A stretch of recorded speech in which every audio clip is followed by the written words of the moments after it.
NIDA for not giving my girlfriend my social security number so she can run a background check on me. Advice needed. I, 27M, have been in a relationship with my girlfriend, 31F, for almost a year now. This evening, she sat me down and said she needs to have a serious conversation with me, and she asked for my social security number. I said, absolutely not. Why would you need that? And she told me about her ex-boyfriend that was basically living a double life. He had a bunch of criminal charges in his past that he'd never told her about, and eventually exposed her to some sketchy and dangerous behavior before she broke things off after he cheated. I said, okay, thank you for telling me that, but what does that have to do with my social security number? She said ever since then she's had her friend that works for the federal government run background checks on people to make sure they're safe, and because our relationship is progressing, she needs to know I'm a safe partner for her, so she wants my SSN to check my criminal history.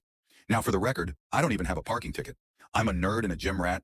All I do is work, go to school, play Dungeons and Dragons, come home, watch anime, rinse and repeat, so I don't care about a background check. She won't find anything.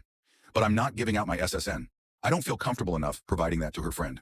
When I said that, she got upset and said I don't understand what women go through and it's about safety. And I admitted she's right. I have no idea what women go through. But that doesn't mean I'm giving my SSN out to a complete stranger. She says he isn't a stranger. He's one of her best friends and married to a close friend of hers. And I said, honey, that's great, but I don't know him. I don't trust him because I don't know him. That's my information you're asking for. You can trust him with your personal information if you want, but no one I don't know is getting my SSN or critical details. It's just not happening. And she said that our relationship isn't going to be able to progress unless I give him my SSN because she needs to know that she's safe, and she's offended that I don't trust her taste in friends. I got up and left at that point and told her I respect her concerns, but her past trauma doesn't give her the right to try and strong-arm me into giving out sensitive information to someone I don't know, just because he works for the federal government and has access to a database.